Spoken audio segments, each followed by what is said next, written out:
ভাই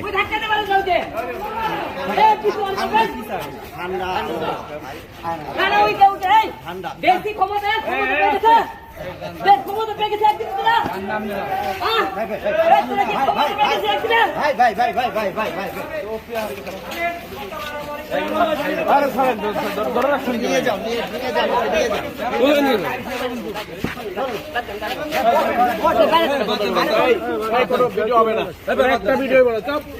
আপনাদেরকে একটা কথা বলতে চাই, দেশ স্বাধীন হয়েছে, শহীদের সাথে পতন হয়েছে, কিন্তু স্বাধীন দেশে আমরা আজকে স্বাধীন এখন আবার না। দেখেন, কালকে দেশ শেষ হয়ে গেছে, আজকে বিএনপি লোকেরা নতুন পাওয়ার বেড়ে গেছে। আজকে বিএনপি এসেছে, সবাই বলেছে আমি হলে যে বিএনপির বিরুদ্ধে কথা বলেছে, এই আন্দোলনে বলে আমি ছিলাম না। সারা বাংলাদেশের লোক দেখেছেন এই ছাত্র আন্দোলনে ছাত্ররা একাই কি পতন করতে পারছে? এই খুনি হাসিনার কি হাসিনা ছাত্ররা শুধু একলাই, আর বিএনপিরা 15 বছর ধরে কি আপনি হাসিনাকে ক্ষমতা নামান পেরেছিল? পারেনি। ছাত্র আন্দোলনেরা আমজনরা সবাই মিলে এই শহীদের সাথে পতন হয়েছে। আজকে বিএনপির লোকেরা আজকে আমাদের দেখে মনে করেন এখনই তাদেরকে ফেনা তোলা শুরু করেছে, এরা তো ক্ষমতা পায়নি। এটা আজকে আমাদেরকে আজকে এসেছে, আমাদের সাথে অনেকেই খারাপ ব্যবহার করেছে যে তুই হলে বিএনপির বিরুদ্ধে কথাবার্তা বলেছে। তাহলে বিএনপির বিরুদ্ধে কি কথাবার্তা বলেছে আপনারা দেখেছেন?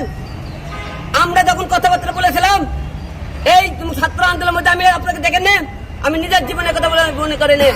ঢাকা 17 আসলে যখন নির্বাচন হয় নিজের জীবন বিছিয়ে দিলাম জনগণের জন্য।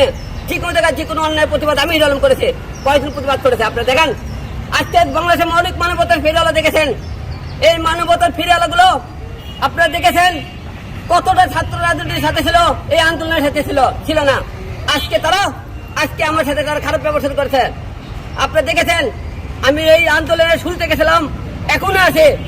এবং আপনারা সবাই দেখেছেন যে বিএনপির টাইমে যখন যে রুল কমিটির মামলা করেছিলাম, এরকম মামলা আমরা নিজেরা কেউ করতে থাকি। আপনি দেখেছেন পুলিশ প্রশাসনের উপর থেকে ডিবি থেকে আমাকে জোর করে করা হয়েছে।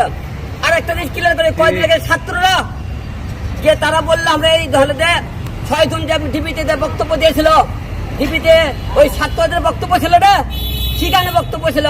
ছাত্ররা বাইরে এসে বলেনি ওটা আমরা বক্তব্য আমরা নিজেরা দিতে হবে। এরকম আমরাও পরিস্থিতি শিখেছিলাম, যাতেই পরিস্থিতি শিখেছিলাম, কিন্তু আমরা ছাত্র আন্দোলনের সাথে ছিলাম না। তাহলে আজকে তারা আপনারা একদিনে যে আপনারা রূপ চেঞ্জ করে ফেলে দিলেন, ক্ষমতা আপনারা পালেন না। তাই এই দেশের সরকার বুঝতে পারছে এবং আপনার জনগণ বুঝতে পেরেছে আপনারা এখনই এরকম করতেছেন, ক্ষমতা পেলে আপনারা কি করবেন? তাই এখনো সময় আছে, হিংসা বিবাদ ভুলে দিন শেষে সবাই ভাই ভাই এই কথা বলবো সবাইকে।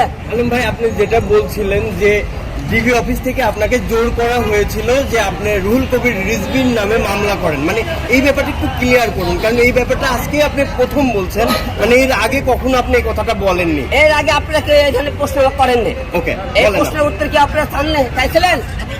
তাহলে আমি কেমন প্রশ্ন উত্তর একটু আগে দিয়ে দিচ্ছি নামে কেন করেছিলাম, কি কারণে চাপের মুখে আমরা সবাই করেছিলাম, দেখছেন তো আপনারা।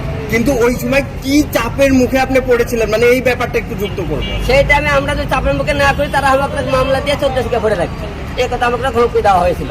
তো জেলে থাকতে চায়, বাড়ি থাকতে চায়, বুঝতে পারছেন?